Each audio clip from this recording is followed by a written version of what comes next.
Our programs offer many languages. Please visit suprememastertv.com/schedule.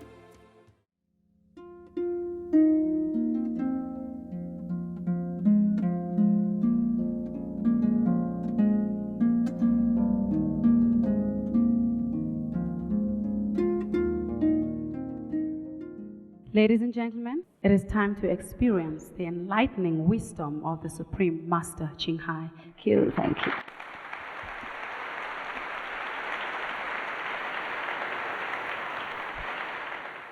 You call me master, but you are all master. You just forget. When we are united, when we remember the unity of the universe, which included ourselves, then we remember that we are one with God, one with the all-pervasive intelligence. And when we have forgotten this, then we have forgotten everything. And we try to remember that through different means, like prayers, scriptures, yogas, meditation. All these are good. All these are good for us. One day, we will truly remember that we are all masters. There's no one in this room or anywhere else who is not a master, because we cannot be separated from the master, who is all-pervasive, and we are in that pervasiveness, and we are one with that. And that's the only thing we are made of. There's nothing else that made of our beings except God's essence, except the greatest things that we call truth, wisdom, God, Goddess, Buddha, name whatever you like to call this greatest being in the universe, which is even one with us, with every of us. That's why at the time of death, the so-called ourselves or the body just lay flat on the ground or anywhere and doesn't move, because that essence of all movement, of all activities, has chosen to leave that physical instrument for that time, maybe seeking another instrument for further experiencing the limitless, the vastness of this great being, which we call God, which is one with us, actually. Once we found the unity again with this all-pervasive intelligence, all-pervasive love, we call this enlightenment. We call this God realization or self-realization of attaining Buddhahood.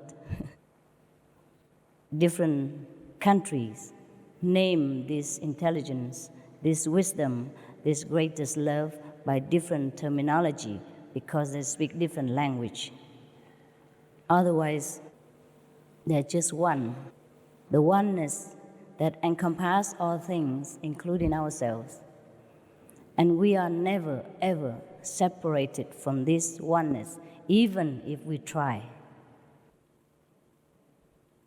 The only reason we feel separated from this oneness is because we have chosen to forget the unity so that we can re-experience again this greatness, and we can recreate ourselves again through forgetfulness, or remember again the bliss of heaven, of unity with God, which is ourselves, our greatest self. For example, many people ask me all the time, what happened when we die? I always say, I didn't die yet, so I don't know. But we could experience the feeling of death during our deepest prayers or contemplation. When we are in the deepest prayers, we will be oblivious to all the surrounding, including ourselves, and all the worries will depart from us. This is the time when the Indian yogi is called samadhi. During this samadhi time, we will experience oneness with God, almost like the time when we die. That's why in the Bible it is mentioned that learn to die so that you will begin to live. And a saint also say, I die daily. Whoever forsake the flesh for the spirit will find God, etc., etc. How do we forget or forsake the flesh? Every day we have so much problem of living, of survival. Every little things that we see around us, everything we encounter during our lifetime always try to remind us that we are a physical being. We are just a mere mortal, a weak, feeble human being, helpless in front of destiny. So how can we forget this? We can. We can if we practice. We can if we know how. It is very simple. Every one of us can do this. We have children from 6 years old, even younger than that, 5. They already experience oneness with God. They experience the phenomena, feeling of forsaking the flesh and unite with the spirit, or visiting heaven while living. It's just like I'm coming to Africa to visit your beautiful country. And then tomorrow or next days, I will go back to another country or back to where my house is. It is as simple as that. We could visit heaven and go back to earth again, not by the body, but by our own essence of being. We call it the soul or the spirit, which is always one with God. The body is just like a focus point so that the soul can pay all the attention there in order to gather some earthly experience that he wants to experience, so that he can temporarily, if the soul is a he or a she, we have to say something. Okay, she or he want to experience something in this material existence, then that soul or that part of that great beings of God has to focus on some point. Focus so much so that he can forget completely about his oneness with God. At that moment, we're born. We say we're born in the physical world and we have a body. And so long as the soul or that part of God consciousness still concentrate on this focus point of the body, or whatever body he chose to focus on, we say that that's a he, that's a she, is a human being, or that's a what. Actually, that part of the soul, or we call individual soul, has never left the whole of God consciousness. So we have never been really born, or we have never died. But we could choose to forget completely about God, about the whole unity of ourselves, and just focus on this physical being. Then we would never experience Godhood, even though God is all over us, everywhere. But if we choose to be awakened, to remember, then we can. We can forsake our attention for a while. Don't focus on this physical being for a while. We focus back to the unity. Then we can find God. We realize that we have never left God. Then we one with God, and we are always never separated from God. So that is just the secret of the universe. It's nothing much more than ourselves, our own consciousness, make choices all the time. We choose to be a human being, then we focus on a human body. So we have experience of human life, all the sorrow, the suffering, the happiness, the adventures of the flesh, the pleasures, the pain. The moment we feel we have enough of physical experience, we want to experience something different, then we choose another choice. We might choose to be a diva, or we might even choose to experience to be a flower. That's also possible. And that's why it is born the theory of reincarnation, of transmigration into different levels of existence. But actually, we have never gone anywhere at all. Neither go up nor go down. We just forever flowing in the life force of the universe, forever being in God's heart, but forever experience different focus points for our own pleasure, for our own amusement. But while we are in the physical body, sometimes we have forgotten the wisdom of ourselves. Therefore, we have forgotten the choice that we have made before we came here. So the choice we have made might have led us to some pain or suffering. Then now we complain. We complain so much because we don't like the suffering.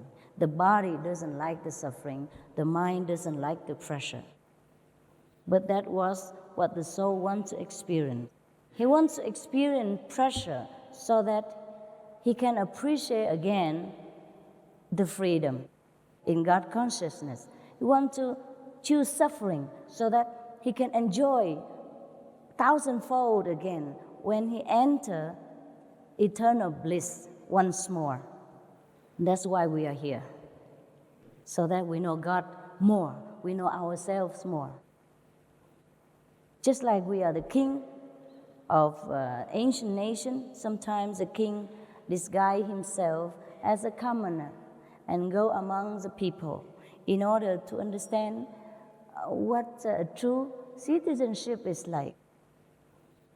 And then when he comes back, he appreciates his position better, his comfortable palace, or the servants that serve him, or the power that he has.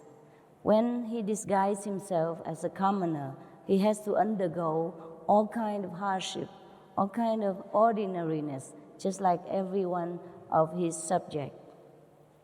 He cannot reveal himself that he's a king. In fact, he must completely cover up his identity so that he can truly, truly merge with the people of his nation and experience what their daily life is like.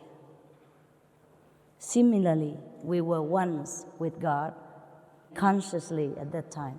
We have never been away from God, but now we are not consciously remembering that.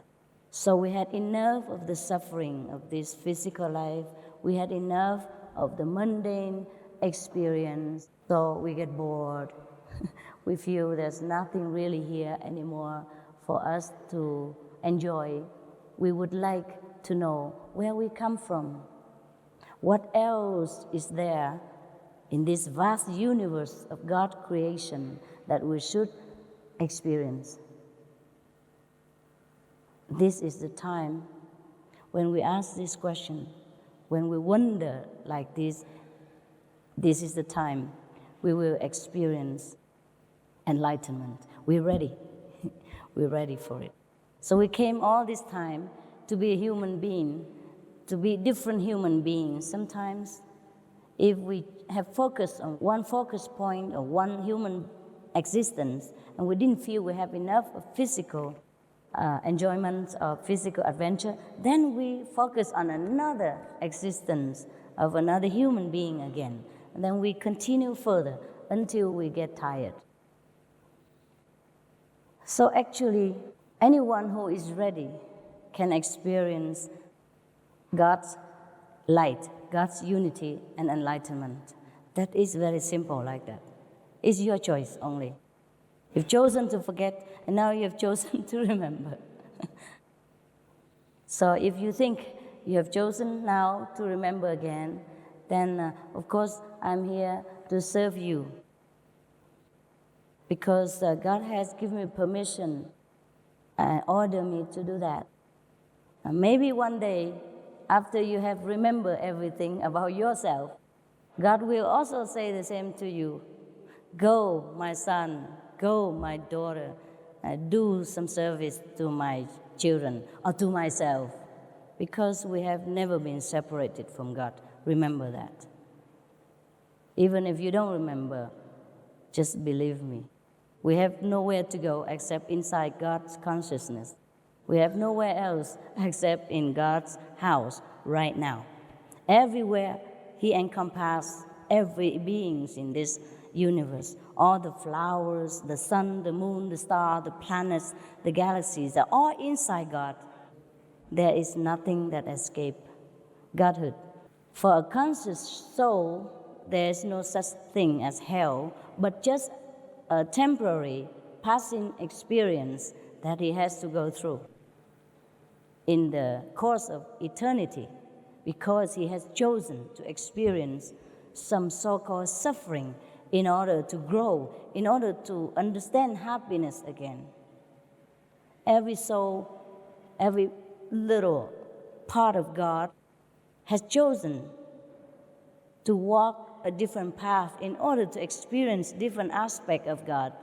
And the whole experience of all humankind or all beings made up the wholeness of God.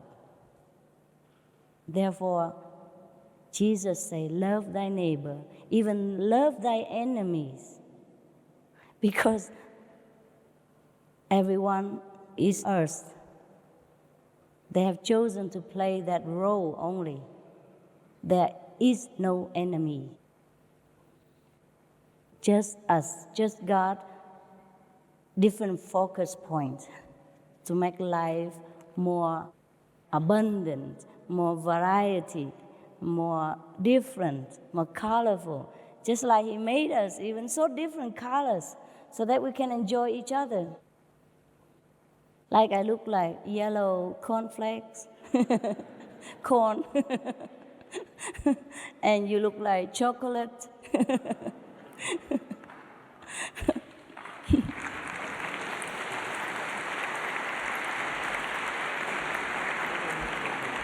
Yes. And you look like icing, you know. Christmas icing, yes, yes, yes. Because God is colorful. Just like He made all different flowers, different colors, even fruit. From the same soil, we obtain so many different fruits and different flowers. They're all different colors. The African people chose to always wear colorful clothes because inside, I think they feel that they are very close to God. They're so happy.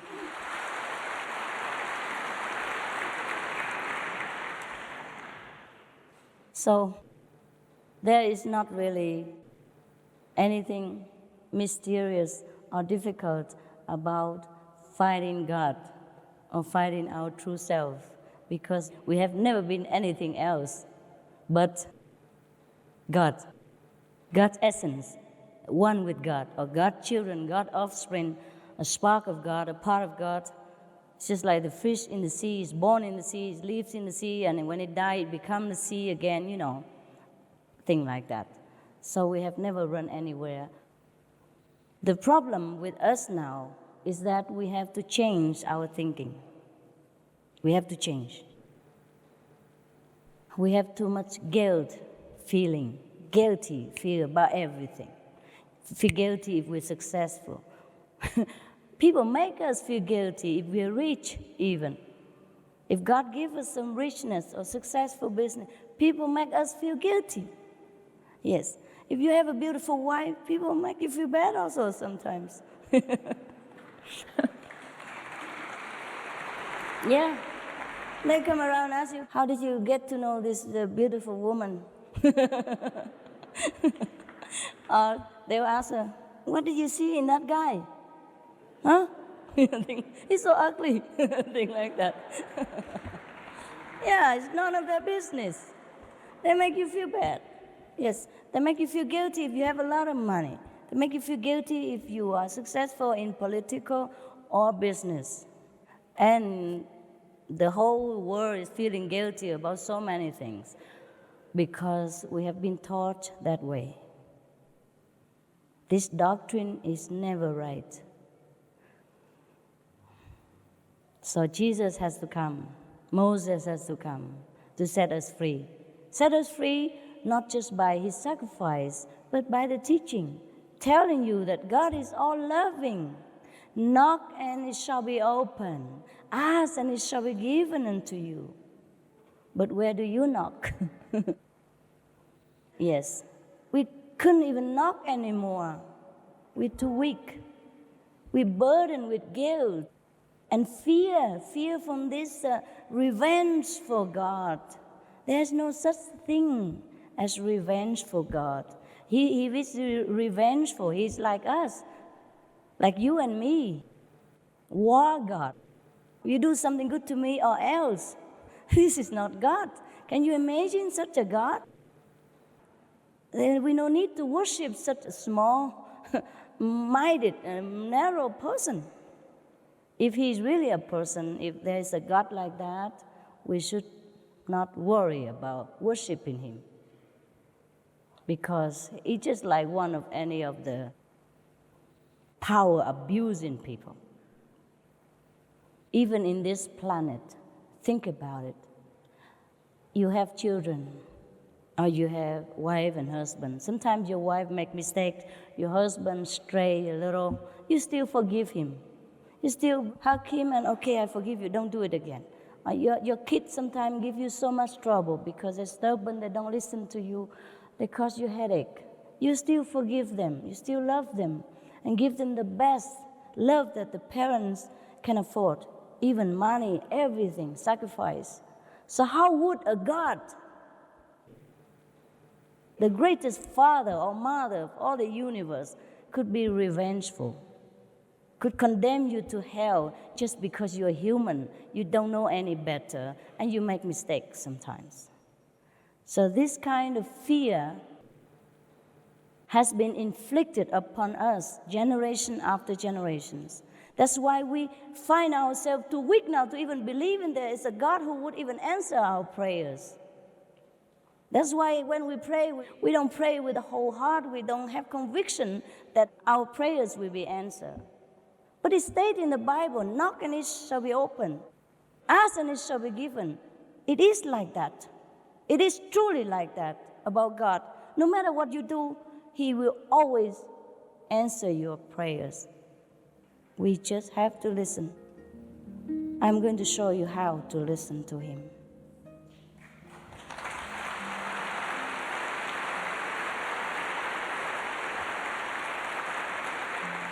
We have to change our way of thinking. We have to believe from today that God is all forgiving, all loving. Even if you don't believe God is all forgiving or loving, you believe Jesus has come here and he has sacrificed for you. And I'm going to show you that what he said is truth. I'm going to show you that really there is a God, God Father, God Mother, or Buddha, whomever you believe. Allah, even anyone that you call his name by all your love or your beauty or your faith, that is the God who is always loving, never, ever, ever criticize you, even for one fraction of the second.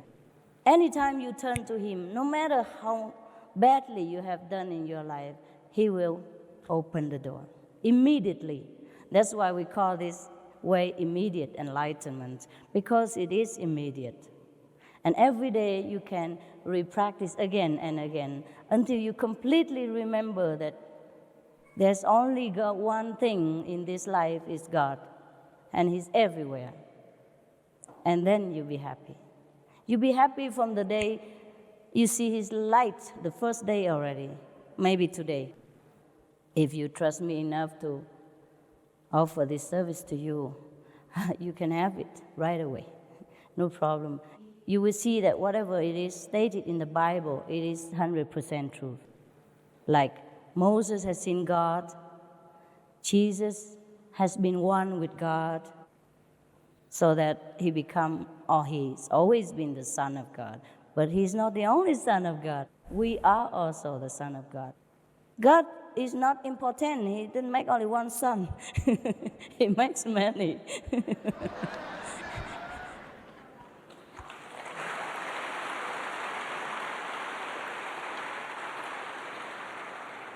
It just, Jesus has remembered. He has remembered the highest self of his connection with God. He has remembered the whole thing, and we have not remembered. That's all. There were two sons of the king. One has been wandering all over the land and has forgotten that he is a prince. The other stayed with the father and remember that he's a prince. Both are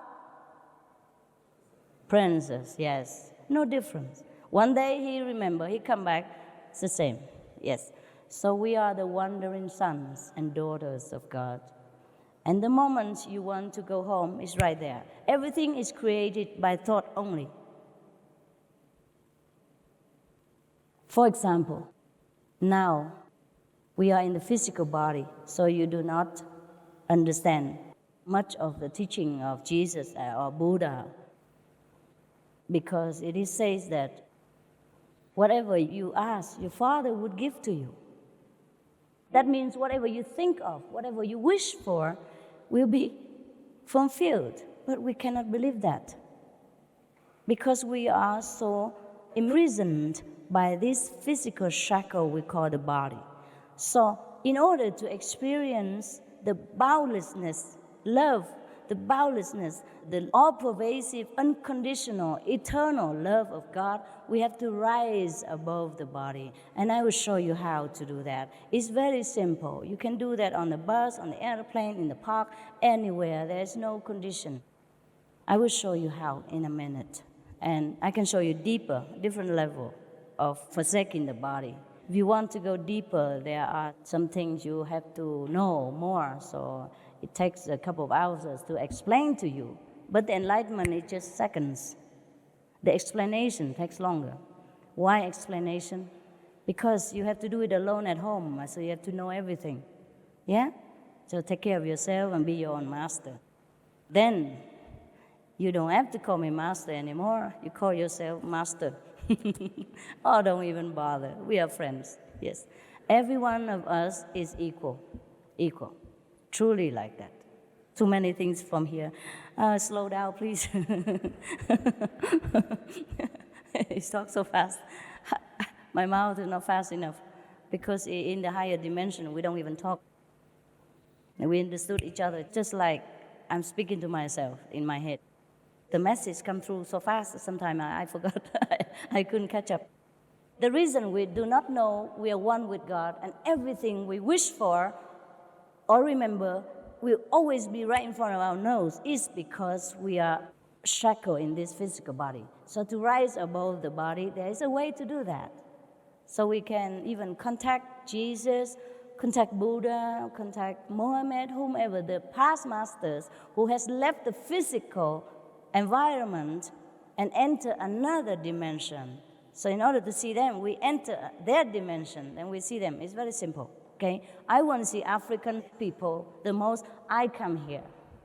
When I want to see English people, I go to England. There are some English people who come to my place sometimes, or some South African brother come to my place sometimes, but they're rare, see? If I want to see the whole African people, I come here. That's it. If we want to see the whole heaven or Godhood or some celestial mansion, we have to rise up to their place. And we do that by thought. Deep, deep, deep thought. I show you how to garnish your power of thought in order to get out of this gate here and enter another dimension at will, anytime. You practice and you can do that anytime, anywhere. So, why the saints say that we have to learn to die so that you begin to live? Is that because if you learn to do this deep contemplation on deep thought prayers, then we can enter the dimension of the celestial being. And it's just similar to the moment of death to many, even ordinary people. Don't have to say practitioner, yogis, or anything. Ordinary people, when their conscience is clear, their life has been perfect example of goodness, when they die, they found themselves very liberated. They found themselves all pervasive, everywhere at the same time, and nowhere that they are not. And whenever they want something, that thing just come right in front of them. Whenever they think of somebody, that somebody will appear right in front of them. In other words, they will project themselves immediately in front of the things that they desire or the person that they want to see. That's why when we learn to die, we leave this physical body and die temporarily, we have this kind of experience too. And then we can know exactly that really whatever we want, God granted to us, what God gave us to us. It's just in this physical body, we are so blind, deaf, and dumb to celestial blessing, to God's love, that we feel so helpless. We are the most helpless when we are in this physical body. It is like you are locked in a box and the key has been thrown away in the river. It's like that, so helpless. That's why we have to learn to rise above this physical prison in order to truly experience the glory of love.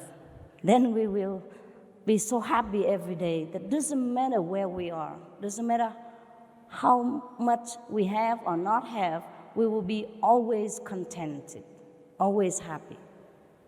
That's why Jesus did not move in the face of death. He said, Father, how much you have glorified me. He accepted the crucifixion. He did not run away. He could have. He could have, anytime. A man of that power and knowledge, he can do anything, but he did not want to.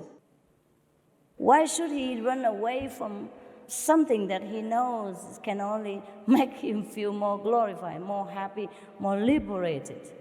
Why should he feel attached to this little prison when he knows the vastness of heaven? Why should he be attached to relatives and friends of this physical dimension when he knows that he could see the Father in heaven and he knows all of the brothers and sisters or the relatives and friends are all one with him in the end anyhow? That is true liberation. There is no freedom compared to this freedom in God realization. That is the only true freedom that we should search for.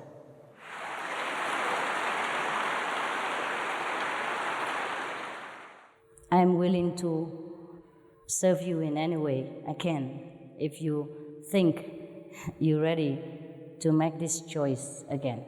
You had enough with this life, you want to have different choice. But nevertheless, we do not forsake this world in order to go to heaven. No, we still can have both. For example, I'm still here. I just enjoy heaven every day, but I enjoy also this life. You see, I enjoy your jewelry and your clothes very much.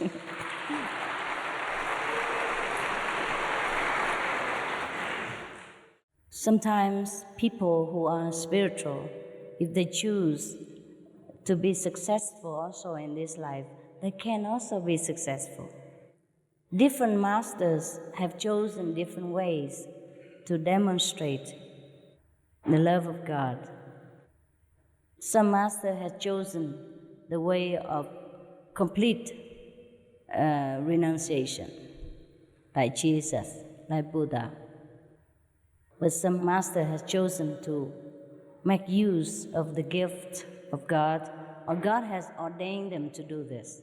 It depends on God's will, whether you should be very rich materially as well as spiritually in this life, or you just be rich materially and not spiritually, or just spiritually and not materially. Everyone has to walk different paths, but we are walking home toward God's dimension.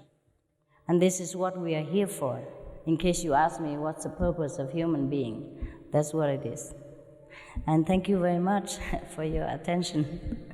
If you have any more questions, I'd be pleased to answer. Then I can show you how to remember God.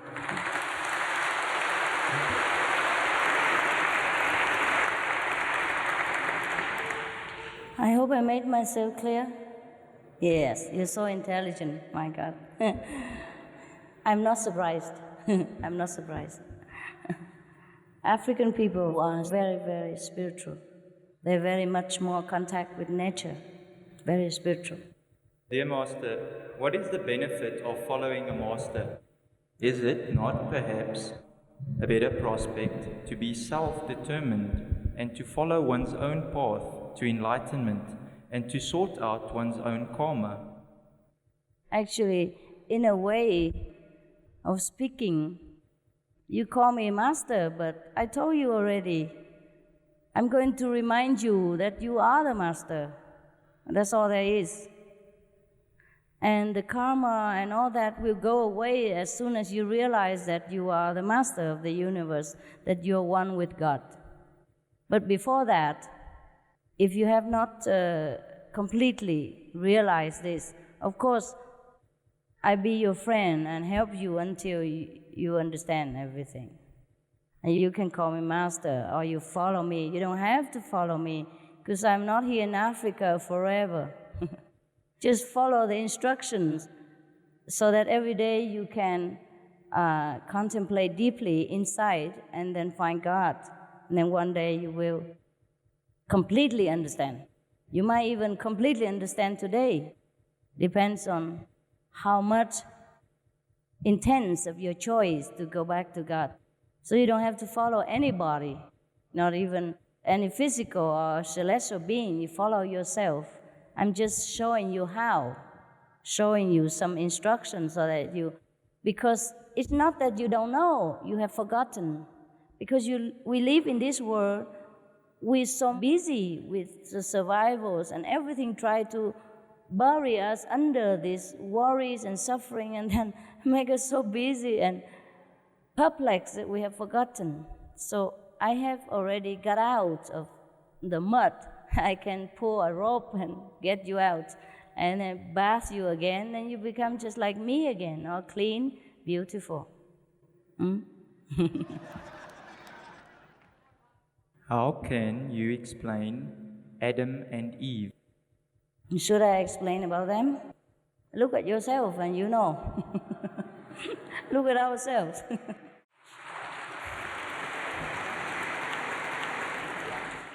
After initiation, how do we communicate with you if you are not here? I'm always here. I'm always here. You will see that.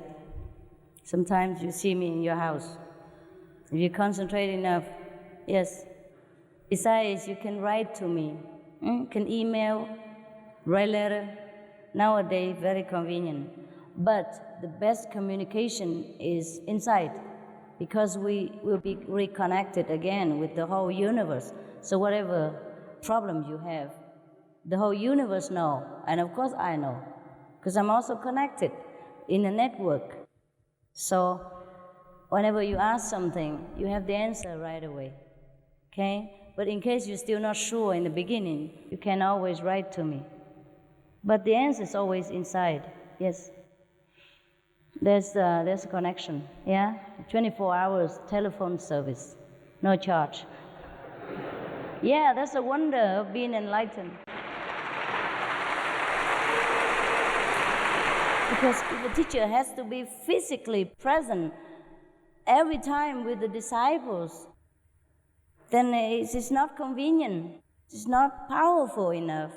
Because it doesn't matter how powerful, how strong a teacher is, he or she cannot protect the disciple 24 hours by physical presence, but by the power of the universe, which the master, she or he, is connected already.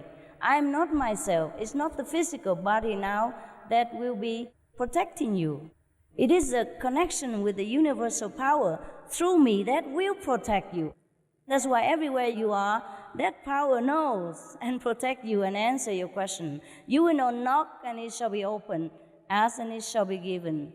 Your prayers will always be answered. Your question will always be replied by inner connection.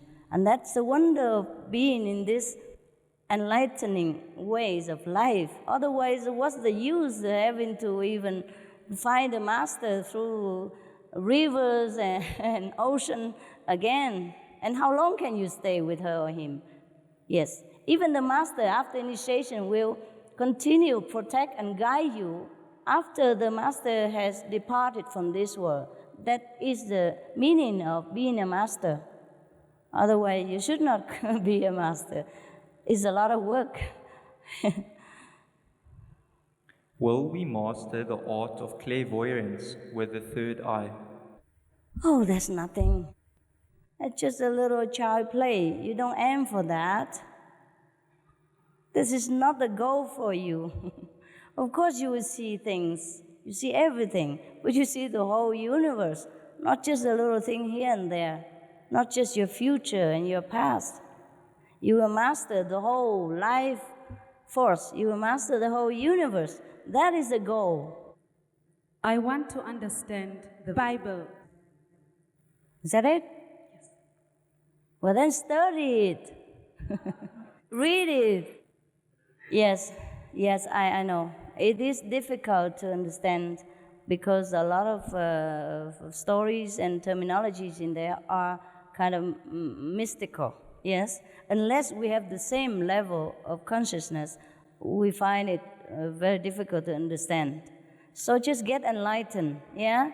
Stay around and I show you how to enter into the true experience of the Bibles. Because the Bibles, many are recorded of the experience, enlightened experience of the past practitioners, spiritual practitioners, yes? It's like, for example, Jesus, when he meditated 40 days in the desert, of course he communicated with God. Yeah. And the devil also came to him and tempted him with the power of the three words. You understand what the three words is? It's very big. This word is already big enough. If somebody come and offer you to be the king of this whole world, will you like it? Of course you do already. And he's offered to be king of the three words. Above this word, another two words. But that's as far as the devil can rhyme, so he can only offer three words. And he said, get out of my sight. That's what Jesus said. Get lost. This kind of experience. I'm sorry, we couldn't even see the devil even if we want to. Because we are not able to see with the spirit yet.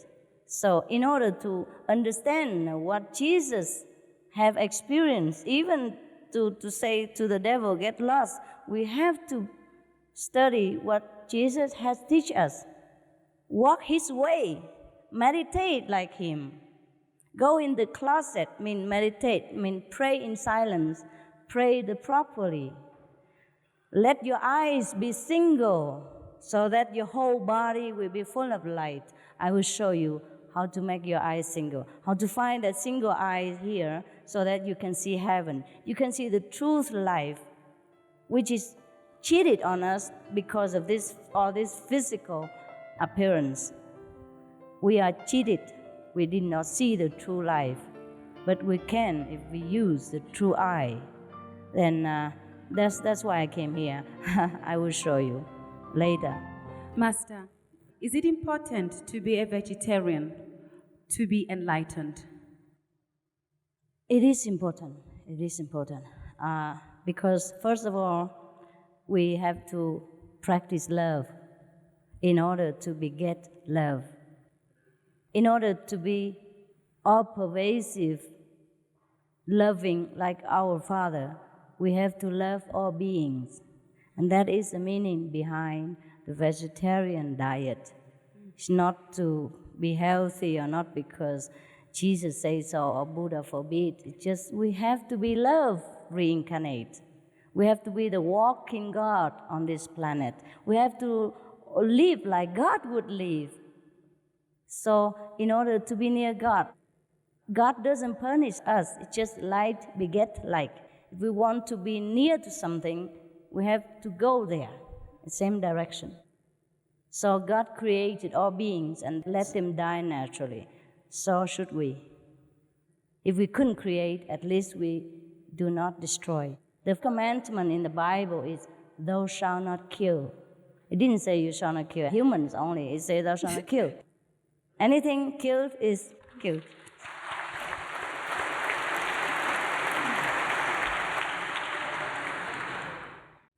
What is your opinion on spiritual healers? Should or can it be done for a living, like charging clients? If it is it allowed? Yes, spiritual healing is very good. Very good for the patients. Not too good for the healer sometimes. Because she or he has to take on the bad karma of these patients. And sometimes it's very overwhelming. Because spiritual healing is just one of the levels of God consciousness. Yes? If we arrive there, we can heal people. Yeah, these people are very spiritually strong in order to heal people. Spiritual healers are very strong in their spirit. But in order to heal without healing, like Jesus did, we can go a little higher, much higher. Then we heal, you don't have to lay hands on people. Just like when somebody touched Jesus' garment and she just healed. And she thanks him. He said, no, it's your faith that heals you. He never claimed because he knows it's the Father. And he said, it's not me who do it, it's my Father. And that is the highest level of spiritual healing. Yes, we could be in many different levels. So it depends on where you are. The greatest spiritual healers don't heal. They just get healed. If it is God's will for that person to be healed through you, he just get healed. The master, or for example, Jesus, he didn't do anything. Yes, that's why he never claimed credit. Yes, true master is like that. Very humble. How do you teach your children this way of life without being ridiculed in everyday life? Yeah. I told you, people ridicule you even if you have a beautiful boyfriend or wife. So why are you scared? Huh? This life has been led in a wrong direction for a long time. That's why we are what we are now. So if we could not change the whole world, at least we change ourselves, change our environment, change whomever we can influence. If our children want to lead, to go this way, it's our duty to lead them, no matter whoever says. You have to walk the way of Jesus. People stone him, curse him, label him, crucify him. Did he give up his way? No.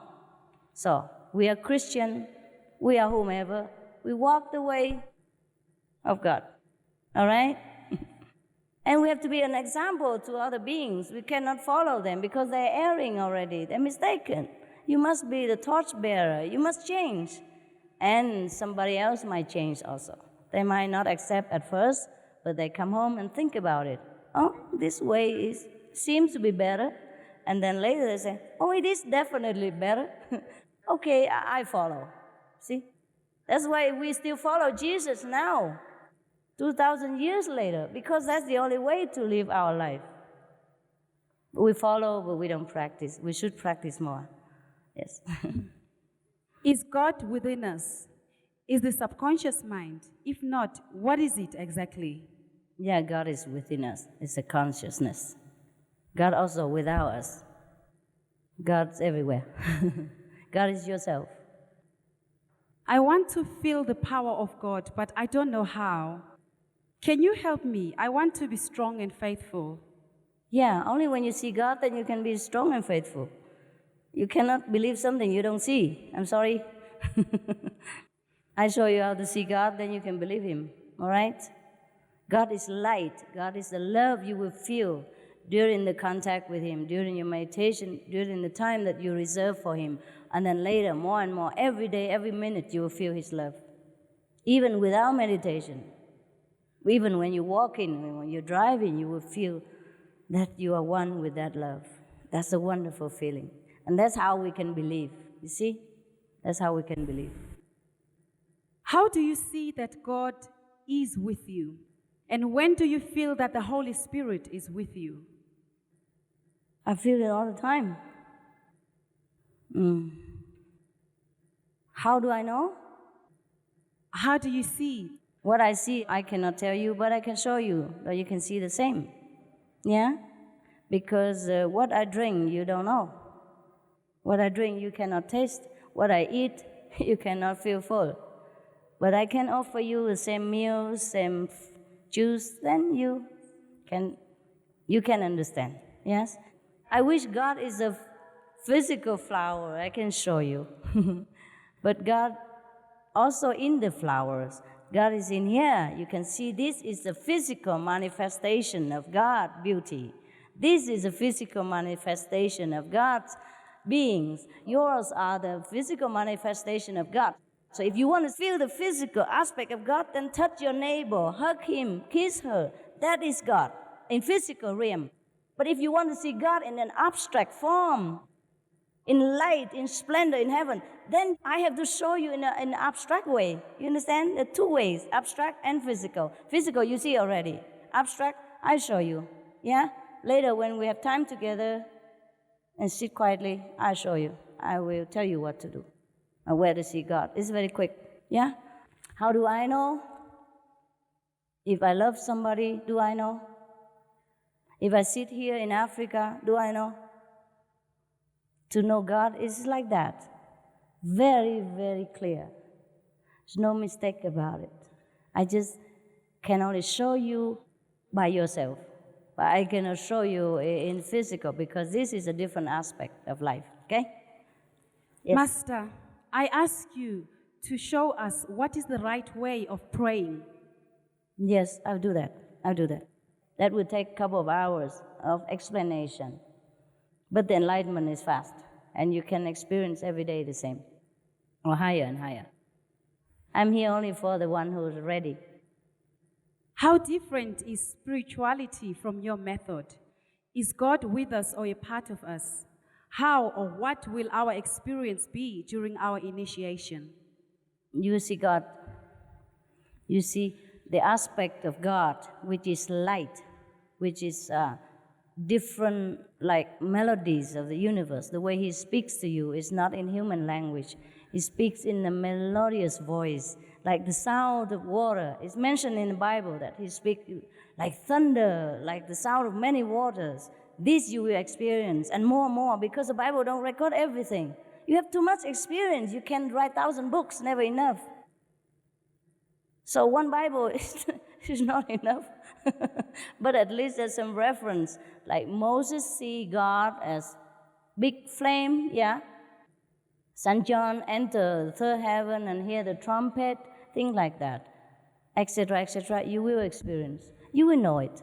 You will know it. This is not something we can describe in language, really.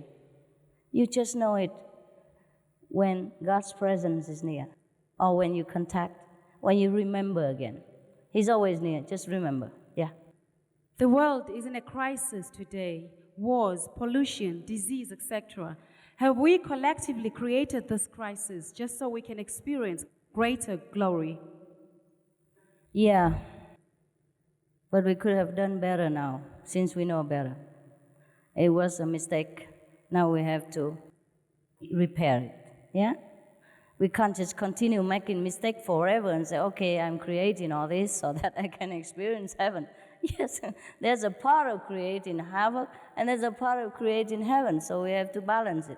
We can't continue destroying our world forever by pollution, by cutting down forests, and by warring each other. It's time to wake up. Time to wake up. We had enough suffering already. Master, what will happen when you leave this world? Will there be others to continue your lineage? Who will initiate the people? Who will be there to guide us? God, you worried too far. At that time, you will know. Okay, God will decide. God will decide whether there is someone to continue, and He will let you know. If you're ready, everything will be none to you. If you're not ready, even if 10, 100 master comes, it's no use. Yeah? If you're ready, everything will be known to you. Don't worry, okay? Meanwhile, get initiation while I'm still here. The master died, but the spirit doesn't die. So you continue to be guided until you finish the journey. Yeah? Whoever are initiated by one master will continue with that.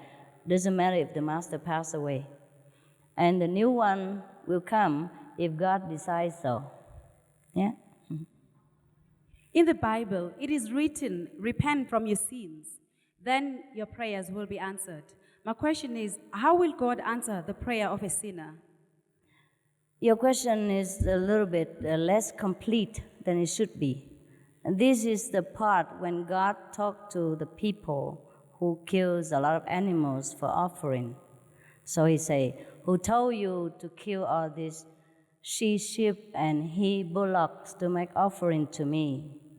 Your hands are full of blood. You should stop the killing of the innocents. Otherwise, when you pray, I will not answer.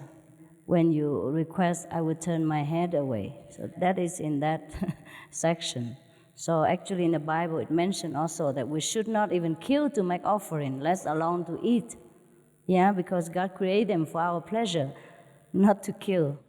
Anyhow, if we repent, of course that means repent doesn't mean we should feel guilty about what we did. Okay, we did what we did, it's a part of the game. This is part of our process of knowing God. So now we have created enough of non-God actions. So now is the time to return to godly action. So once we make this decision to stop of the ungodly action and return to godly action, at that time, God gives us the answer right away, like today. Doesn't matter how many people committed sins or whatever you did, you don't have to tell me. At the time you sit down for initiation, God will come to you, all the same. So that means if you repent your sins, mean you don't do it again, God will appear to you. He will today. If you sit down for a while later. In fact, some of you already experienced light here. Is that not so? True? Can you raise your hand if you have? Thank you. My God, aren't you spiritual? Thanks so much. See, first time I'm in Africa, I told you, God is indiscriminating. He loves every one of us. As soon as you want Him, as soon as you sincerely yearn for Him, He's there. Even you don't meditate yet, even I didn't even show you yet. See, God is all love, nothing else. Don't fear God ever. He always loves us. As long as we want Him, He comes. He loves us. He blesses us. He graces us with all things in life, this and after. Should we kill insects, flies, cockroaches, fleas, etc.? It's better to make your house clean and do some prevention outside the house so that they smell, they don't come near. So you don't have to actually kill them, all right?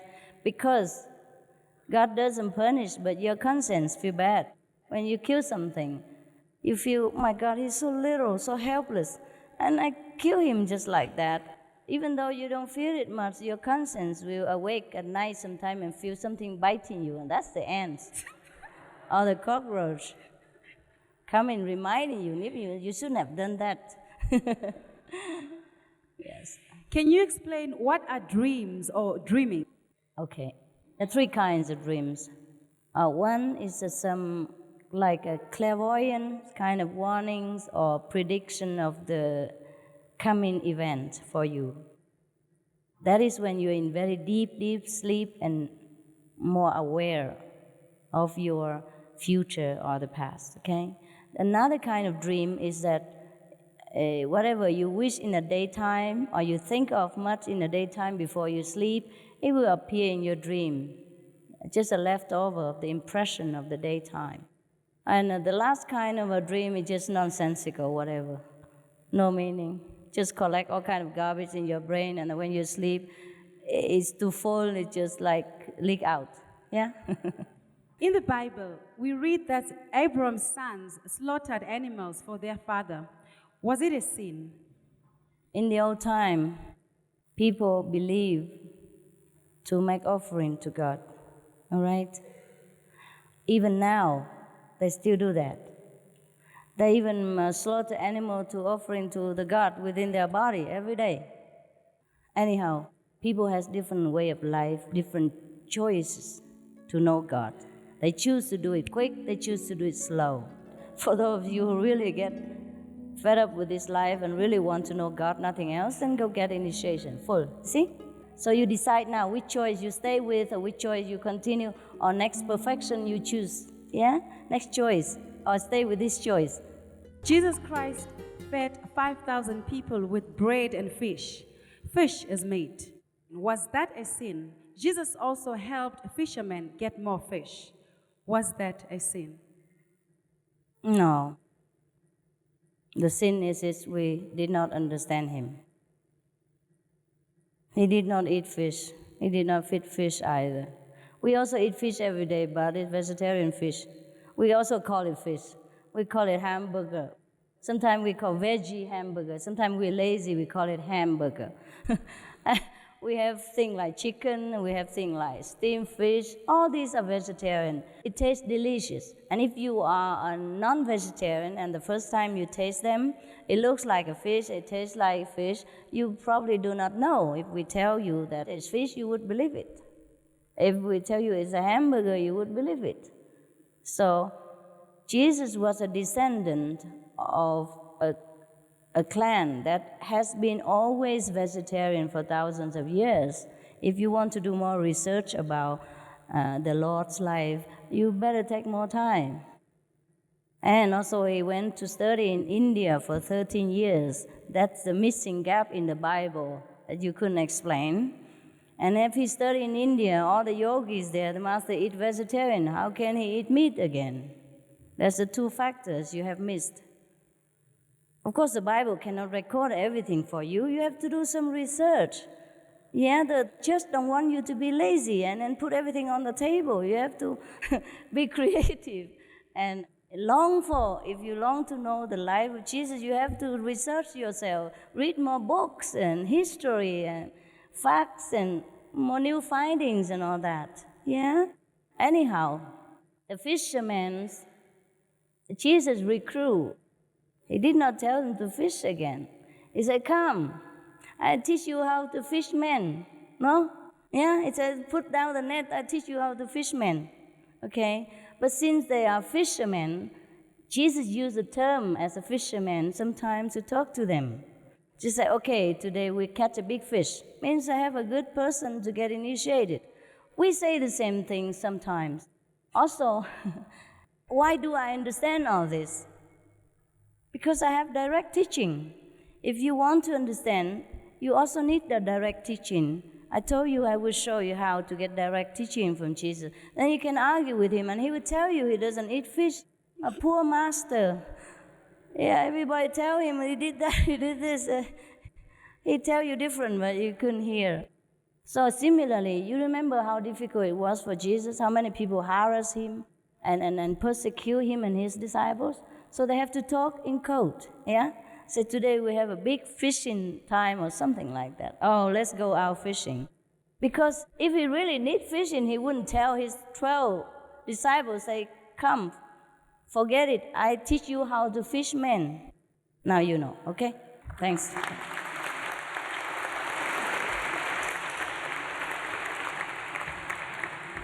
The Lord did not eat anything that caused suffering to other beings. He would not. He was a very humble man. He was great in spirit, but very humble and self-denial outside. He did not need fish to keep him alive. There's so many things to eat in this planet to keep yourself alive. What is your opinion about the apostles? Where is heaven? Is it part of this universe? The apostles, they were Jesus' closest disciple to spread his message when he's not there. Give people initiation, explain how to meditate and all that. Yeah. And heaven is not a part of the universe. Heaven is our own creation, our own attitude. For example, when you're happy, you're in love, you feel you're in heaven. No matter where you are, you have a little hurt, you're happy. And when you're sad, when somebody threatens you, when you're under pressure, you live in a palace, you feel like hell. So if we are in contact with God, every day we feel like heaven. That's why we say heaven can hear and now. Lo and behold, the kingdom of God is at hand. It's not far. Yeah. Dear Master, should we devote our lives to serving the poor or sick, or would we be interfering with their choice or karma? No. We should devote our life anytime we can and devote anything we can to help our brothers and sisters, be it spiritual or material. Yes, we are one. If he's hungry, you are hungry. If he's thirsty, it's like you're thirsty. It should be like that. It's not a must. It is a feeling inside. If, for example, if you see somebody hungry and thirsty and dying, and you feel very painful as if you yourself in that situation, then you help him. That is a measurement of your love, of your level of compassion. It's not a must. It's not a precept to follow. It is a feeling in your heart. If you know, you feel you should help that person, that means you have love in your heart and you should be happy. That's the only reward, that knowing that you have love and you should do it. Yes. No, thank you.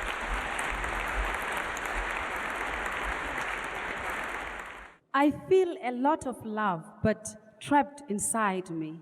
Can you help me spread it around the universe? You spread it. It's your love.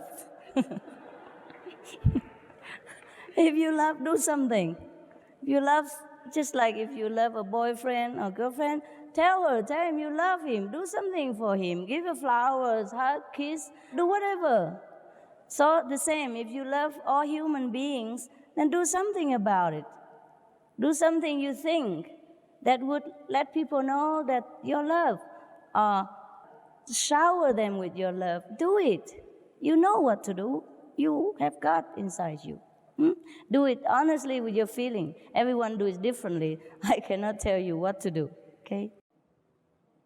What happens to those who do not follow instructions and the scriptures of the Lord? What happened? They have to learn again the lesson of love. Maybe they have to learn it in a hard way, and that we call hell. Yeah? He has to go through also suffering in order to understand that the suffering is no good and that he not do it again. So in a way, he be in a hospital kind of way so that he can heal the part that it was sick. Yeah? Anyone who inflicts suffering upon someone else, he's sick somewhere in his spiritual being. So after he get healed, he become whole again. Yeah? That's just a way people chose to live their life that leads to different consequences. That's why in the Bible it tells you, whatever you sow, so shall you reap. Judge not, so that you will not be judged. If we don't want to reap the bad consequence of the future, then we have to sow good seed right now. See? That's why the Bible gives you guidance like, okay, shall not kill, shall not commit lie, shall not steal, things like that. And make it guidance to our lives so that we reap the better fruit for the future. If you have faith in God, why should we suffer and our prayers cannot be answered? Because you have to rise up to God consciousness to know this. Yeah? And then you be content. Even when you come back to this physical life, after you have seen how much God loves us, through the spiritual knowledge, you come back to this life, you don't complain no more. You know everything, why this happened, why that happened. Everything is for our best benefit. We'll be always grateful every day, okay? You have to know God first, yes. Yeah. How important is 10% of whatever you earn important to God? It is important because you love. It's your love. It's not the 10%. It's the love that goes with it. It's the love to share whatever you have with other people who are less fortunate. That's important. When one raises above the physical body, how would it be possible to differentiate true situation from, e.g., hallucination? Yes, there is a way to differentiate. I will teach you at the time of initiation. But only people who want to go deeply into the spiritual dimensions should learn much about all these things. So we have to show you the way to protect yourself. Yeah? But if you just meditate 10 minutes, 20 minutes, it's okay. There's nothing to bother you. You just relax, calm your mind, you do better business, sleep better, eat well. That's it.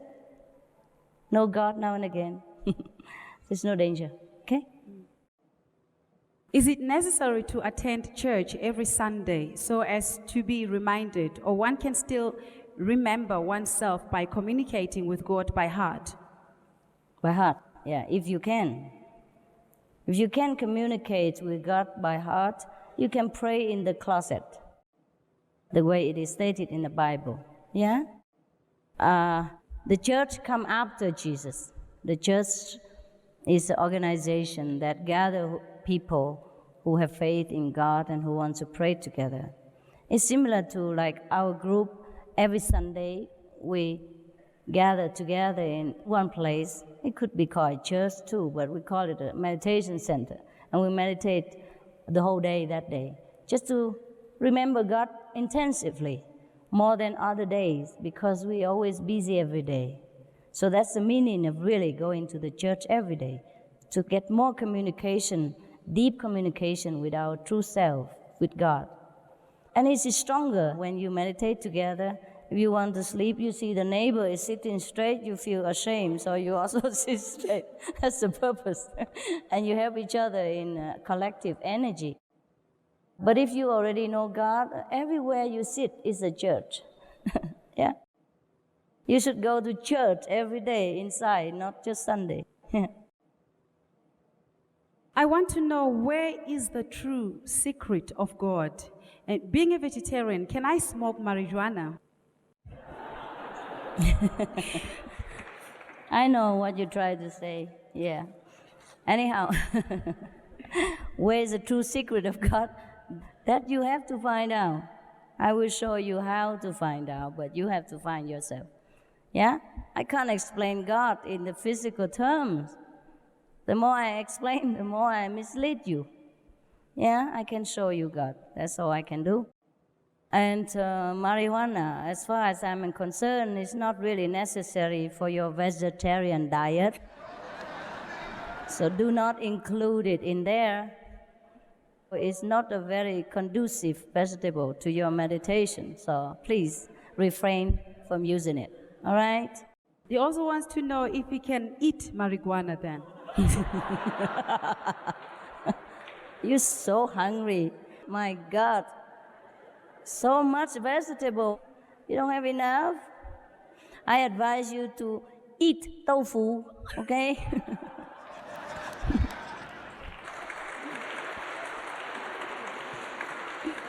Yeah. You can fry peanuts. It's better for you. Anything that make our consciousness blurred and not clear, this is not a God way. God's way, no need physical aid, no need anything, because God is God. You can't change him, you can't make him come nearer, you can't bring him where you want just because of marijuana or anything else. You can only know God. That's it. And pure, simple, know God. Just concentrate, forget the world and concentrate on God's side. Then you see God. I just show you how. That's it. There's no need for anything. And the vegetarian we eat, it's just because we just have to eat little of something to sustain this body. Anything we eat to sustain the body, enough nutrition, keep our spirit alive, that's good enough already. Okay? We're not here to eat. We're here to know God. All right? Question from the same person. Am I poor because of my thinking or my belief? We are poor because of our belief. But it's too late now. Okay? Our planet has been led into believing that we've been sinful and we've been punished for our sin and all that stuff, and so we should live a rich life here. But before this era, we have a golden era. Have you heard about it, right? In the golden age, right? Long ago, okay. In that age, people know God, believe in God, because they see God, they feel God's love. And at that time, there was no teaching such as a revengeful God, jealous God, or there's no such teaching as hell, because everywhere was heaven. But then some bad people has invented this kind of fear to control the population. And slowly, this fear creep into our consciousness. And we begin slowly to believe that we are sinful, we are bad. We couldn't know God because we are forsaken, we're born in sin, we always sin, and everything we do is sin. So our consciousness has become conditioned that way. That's why we also fail in our business. We became poorer, we became deprived of many comforts, including material ones. But it's a little too late now to change drastically. The whole consciousness of the planet have been ingrained into this way of thinking. But it's not too late for you. If you're ready to change it today. Believe what I tell you and experience the love of God within you every day. Then you will see how your life changes. You will know God is really love, and whatever you ask for is already there. Okay? What is the difference between your way of meditation and talking or praying in tongues? Because it is said that talking in tongues is talking to God. How true is that? Both are true. Different levels of understanding about God. Yeah? Okay. In our ways, we don't talk even. We don't even talk with the mouth or the tongue. We don't use anything of the physical instruments. We go direct to heaven, enjoy the carefree life without this physical body. Yeah? And God doesn't speak to us in the human language. He does also sometimes. But we don't speak it out loud, or we don't need to do anything. We just communicate. And we understand in a godly way, celestial way, which is a silent way. Dear Master, what are your hardships that you have experienced in your walks of life? Please share with me. Wow. I do not consider really anything a hardship, even though in those moments I do complain, or like all of us, I complain. I say, why? I don't like it. But of course I know it is good for me. Yeah? Any hardship would strengthen our spirit and determination to find God, to let us know that as long as we still cling to this physical, ephemeral existence, we always will encounter hardship. There's no hardship in heaven. So whenever we leave this body during meditation or deep contemplation, go to heaven, we experience all bliss and beauty. And then when we come back even to this physical body, still some blessing left over so that our life become even smoother and better. So even hardship is just a blessing in disguise. Yeah, no problem. I can write a book about hardship, but why? I'd rather write a book about the blessing that I enjoy. Dear Master, thank you for your wisdom. How would you choose a successor to continue your physical work here after you leave us? I haven't decided yet. That is up to God to decide. When the time comes, the Lord will let me know. Yeah? And I'll let you know. Maybe. Or you have to find out yourself. Yeah? Okay, if I have one, I will write it down, okay? Name, place, date of birth, then you can identify him. He probably have a nose in the middle, 2 ears. You can find him or her, whatever. But I haven't decided yet. Okay, I haven't found one yet. Sorry, you hurry up. And maybe God tell you that, okay, you are the successor. And then you tell me, huh? Dear Master, tarot cards auras, Reiki, healing. Is this bad, even if it's done for the benefit of others? No, it's not bad. I told you everything's different levels of understanding about God. Yeah? The nurse is not bad. The doctor is not good. They're just working in different ways. Yeah? Different job. But if you want to be a doctor, then you have to stop being a nurse and study more. That's what it is. All right? Become the healers without healing. Like Jesus. Yeah? Okay. How do I overcome all these problems I have and get my focus back and be forgiven for my wrongs? I would love to change my life and be a good man again. Yes, then change it. First, whatever you don't like about yourself, change it. For example, you used to tell lie, now don't. Just tell the truth. You used to take things from people, you stop that and you give your things instead. Yeah? Or get initiation, get enlightened. Is there such a thing as bad luck or curses upon you? And when does it ever set you free? Nobody can curse you. No bad luck can harm you. If you choose to walk the other way, right? Just walk the other way.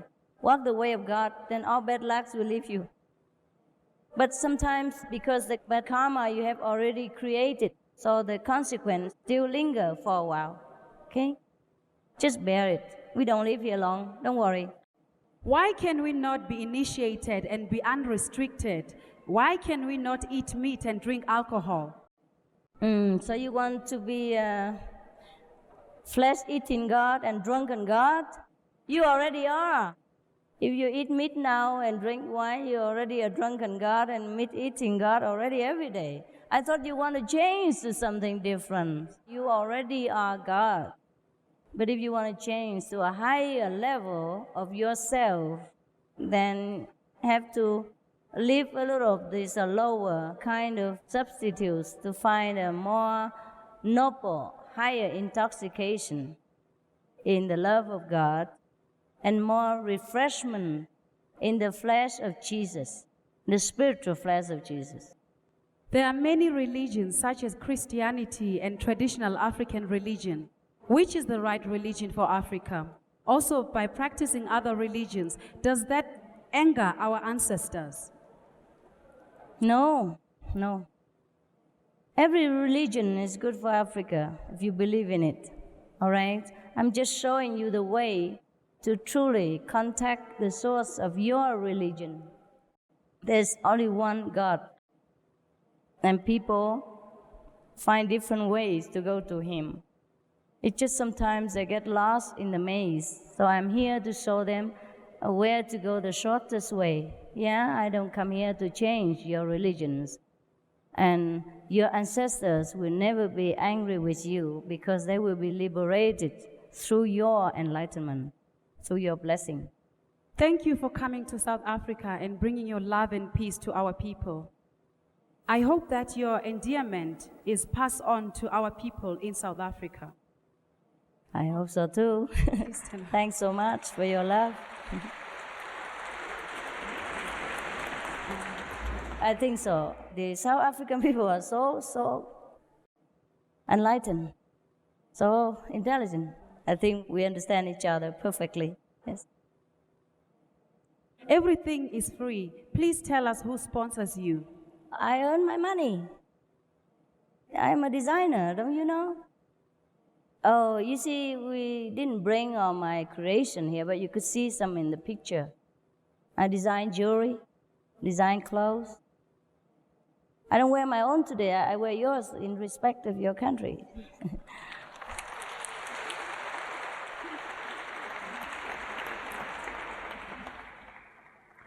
In the Bible, it says that you must earn your own living by the sweat of your brow. So that's what I do.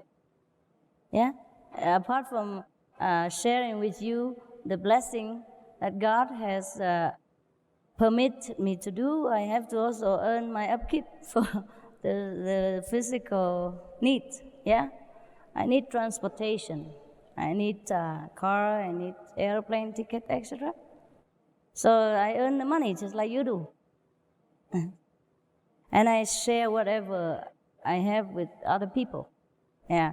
Apart from what I need, I have surplus. I share with other brothers and sisters. Nobody supports me. I support people. God supports me, yes. When you gather together on Sundays, do you eat Holy Communion in remembrance of our Lord Jesus Christ? When I go to the church on Sunday? Yes. Yes, I do eat the communion bread, but the one you could not see. Yes, the real flesh of Jesus. I don't cut his flesh and eat, but I be one with him. Yeah, that's my communion bread. I have that every day, not just Sunday. In Africa, it is said that we have a high rate of HIV/AIDS. Does God curse or punish our continent with this incurable disease? How can we be saved from this disease? In every country, there are information centers about AIDS or about any disease that you happen to worry about. Yes? Find out from information and take care of yourself physically. Yeah? Otherwise, if you practice spiritually also and you keep the precepts and you have vegetarian diet, you lead a spiritual life, you never have to worry about this question. Is the golden age a sign of the second coming of Jesus? What is the golden age? The golden age is the time, like once or long ago or many times ago, when we experience once with God and everything that we wish for is fulfilled instantly. We can experience golden age right now if we have this connection with God. Every day is a golden age to the Kuan Yin practitioners. Where do we black people come from? Because we do not exist in the Bible. Is it true that we are cursed children? No. Are you kidding? You see? This is a doctrine of fear, the doctrine of separation, the doctrine of condemnation and humiliation that people long ago tried to inflict upon human race to divide us and to row us, because united we stand, divided we fall, and they know that. Oh my God, why do you ever ask this question? Should never even come up. It's just a different color, just like flowers here. Look how many colors in here. Suppose we all white or all yellow like me. Wouldn't it be boring, our planet? Huh? Then I don't have South Africa to come to. I don't have a different color to look at. When I look at you, I think of chocolate. Yum, yum. My favorite color. Yeah. Yes. And, all colors are beautiful. There's no difference, just different flowers. I don't know why this question even come up, but I know why, as I explained already. This is the trap, this is the tricks of the bad ones, who try to get power over people. Not only they try to divide us from God, make God a fearsome person or beings that's revengeful and punishing God, but they even divide us people as a whole, as a human race. Yeah, try to tell the white people that black are bad, and try to tell the dark people that the light-skinned people are evils. Yes, every generation we've been brainwashed into thinking like this, and that's how we've become confused, and then we try to think again. Is it true what he said? Maybe it's true what he said. Tell me why the black people are cursed. Tell me why. One good reason why. Can you answer why? If you cannot answer, that means there doesn't exist the curse. What's the difference between the dark color or the light color, the yellow or the red? What is the difference in here? You know why you're black or you're dark? Because you're too near the sun. Hide yourself inside the house. No, I told you already. God is colorful one. He's artistic. He makes different fruit color. He makes different flowers color. So he makes different dogs color. He makes different elephants color. He makes different birds color. He makes different humans color. We should be happy. He's great.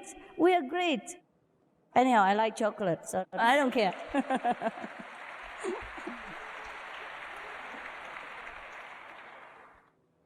Should never ever think like this, huh? Never this question should arise in your mind. You are great. You have very, very long and deep spiritual tradition. What do you mean black people is not mentioned in the Bible? Huh? How about the Egyptian, Cleopatra? She was black. Yeah, Moses. Yeah? The Egyptian people, where Moses was raised, they are also color, they're dark color. You mean they're not mentioned in the Bible? Does you have to say dark or black in order for you to identify yourself? You are a human being. There's no black, no white, no yellow, nothing. We are God's children. Finito. Yeah, no problem at all. I don't see why. Any problem. I don't see why. How can you see any problem with the colors of the flowers? I don't understand this. Huh? You know what? You know what? Have you been to Holland? Any of you? Okay, some of you, right. Do you know in Holland they cultivate black tulips? Yeah? And they are the most expensive and rare because we don't have that many. See? When you don't have black, they have to create it. You see? Suppose we don't have dark people here, we have to create it genetically, matching in order to get a black one. And then it will be, oh my God, he's black. Oh my God. You know what I mean? It's like the tulips, the dark tulips. It's very dark tulips. It's not born like that. They match the genetic. They create it by scientific means. And I've seen a patch of them, beautiful, very dark and beautiful, and very rare. The whole gardens are full of different colors. Just one little batch is black tulip. And they call the king of the night, or queen of the night or something like that. Beautiful name. Suppose we don't have dark people here or chocolate people here, then we will be missing something, you see? And then we will have to try hard in a laboratory in order to create a black baby. And then we will hold it up. Oh, look at him. Isn't he beautiful? See what I mean? So God already knows that. He created for us. So we should be very grateful, happy, and proud. Yeah? Proud to be colored. Yeah, thank you. But this problem has been too long, so it doesn't matter how long I speak, it doesn't seem long enough to erase the long-standing misunderstanding of the colors of God's creation. You know how much money all the people in other countries have to spend on the beach, how much suffering they have to lay in the scorching sun in order to get the color you have. Come on, you're kidding. So you are a millionaire, a walking inborn millionaire. Only millionaire in America or elsewhere can have the kind of color you have because they spend a lot of time and money in the sun. You know that? You know that. So next time, don't ask me this question. Tell yourself, you're millionaire, born millionaire. No need to roast yourself on the beach for hours on end. It's a big suffering to get the color of the people of Africa. Yeah. Master, I want to know, when I saw your picture, something struck me. I had the feeling of coming here to meet you. In fact, to see you physically. And when you entered the hall, I did feel like crying. Is it because I was feeling you, or I was getting the fulfillment of knowing God? Could be that. Could be that you feel the God within me that manifests in the love for you. Not that he cannot manifest within you also. He could. If you have chosen the way of God, he will manifest also. See, I have chosen to walk his way, so you can feel more obviously. because I'm with him. And then other people are more with the world, more worried about the world. I'm more about God. Therefore, you can feel more God's presence in such a person. For example, maybe me. So that's why you feel happy or you feel emotional. Otherwise, we don't know each other. Why should you cry when you see me? Why should you love me and want to shake my hand or hug me? Yeah? Must be something. Yeah? As you sow, so shall you reap. Be with the world or be with God. When we are with the world, we manifest more worldly atmosphere, and people recognize that more. And when we are with God, we are more radiating God atmosphere, and people feel that because the God in you feel that. Okay. Thank you, Master, for coming to South Africa. We welcome you with open hands. Thank you.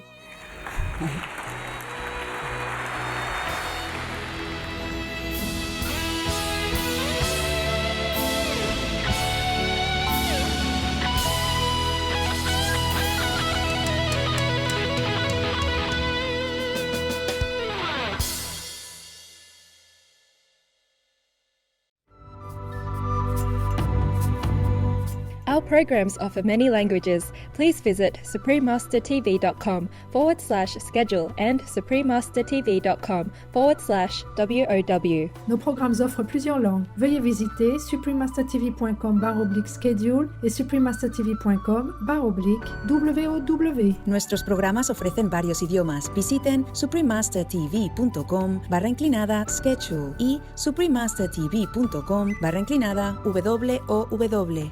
Манай нэвтрүүлгүүд олон хэлээр гардаг. Зочлог хаяг suprememastertv.com/schedule болон suprememastertv.com/WOW.